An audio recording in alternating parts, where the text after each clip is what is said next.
Мен баарына ошол жерде мына эжекелер карындаштарыма айтат элем, эч качан өзүңөрдүн күйөөңөрдү балдарыңарга жамандабагыла. Анткени себеп ошол эмеде өзүңөрдүн төркүнүңөргө жамандап барбагыла. Кошуна, колоңго, подружкаңа эч качан жамандабагыла.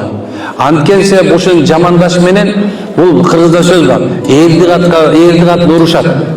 Эси кеткен болушат. Бирчини менен бирчини сөз иче кагышат сөзсүз.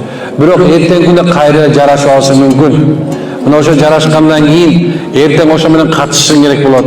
Тийишиң керек, басышың керек болот. Бирок бир күнү болсо бир күнү бир душманың сени шерменде кылат. Күйөөңдү бир жерден сындырат.